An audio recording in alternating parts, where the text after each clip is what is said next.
Então, irmão, sobre a questão da área, como na resistência do Santuário dos Pajés, né, e a resistência do Santuário dos Pajés é uma que já tem mais de uma década e até hoje está presente lá. Nós ainda temos indígenas Funiô, Cariri Chocó, Tuxá, Guajajara, Bororo, Chucuru,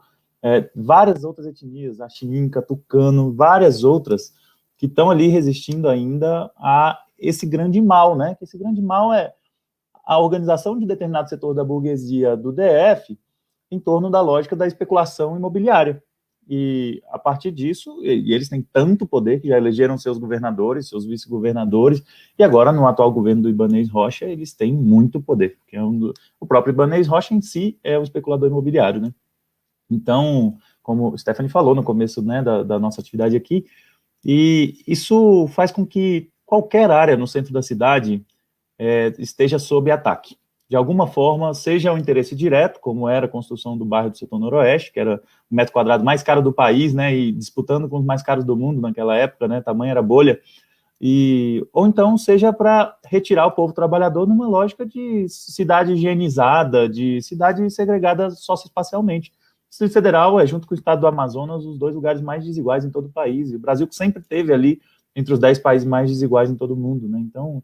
o Distrito Federal é isso, assim, qualquer área no centro da cidade vai estar sujeita aos interesses da especulação imobiliária ou aos interesses de uma lógica higienista, antipovo e preconceituosa na sua essência. Então, para a destinação daquela área específica, era principalmente três motivos. Querem construir lá um grande polo audiovisual, com gigantes do mundo audiovisual, inclusive com essas imensas corporações de streaming, teriam estúdios lá, teriam, enfim, uma coisa gigante ali.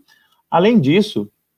a própria lógica de estar a 1 quilômetro do Palácio Presidencial, né? E o genocida passa lá todos os dias para ir para casa. Então, para ele, deve ser uma visão incômoda, né? Ver o desastre que é o governo dele todos os dias ali acontecendo, ali a 1 quilômetro de onde ele dorme.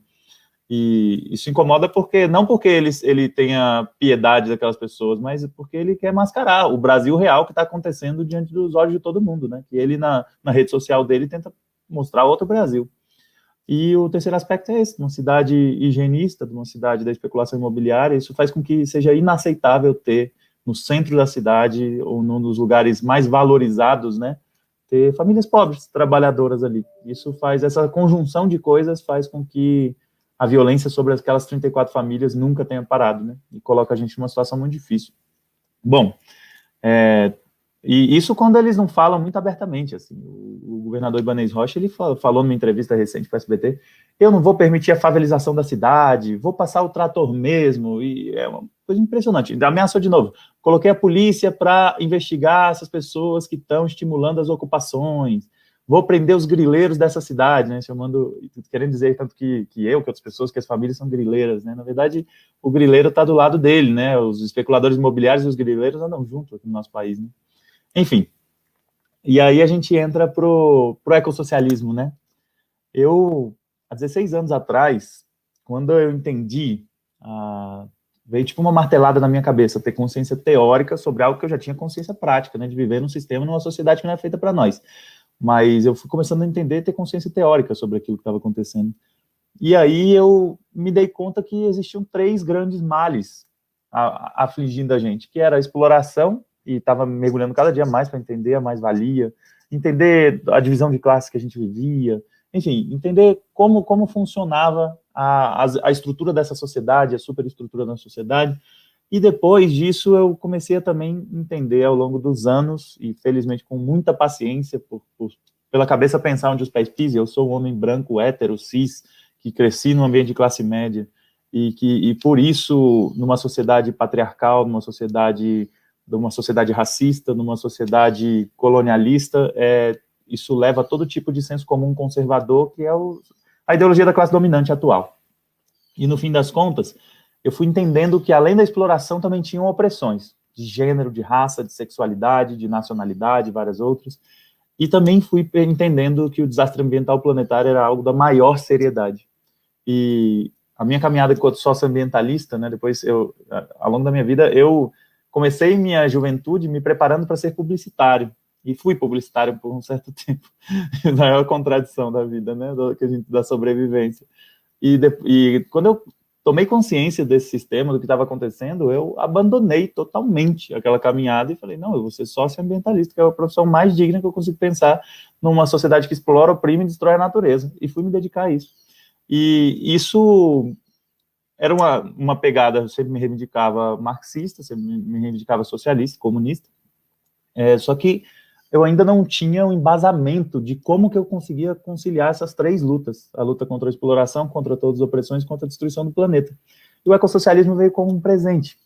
Essa ideia da gente se nutrir da história das revoluções, de encarar essa história como nossa, com seus erros e seus acertos, e a gente, a partir disso, pensar uma forma de reorganizar totalmente a sociedade, reorganizar as formas de produção e reprodução da vida na sociedade, de acabar com a obsolescência programada, de desafiar o produtivismo, que existe tão forte, inclusive, dentro da própria esquerda, de desafiar a lógica do desenvolvimento econômico, do crescimento econômico infinito, essa lógica da gente sempre submeter o ecossistema ao sistema econômico, né?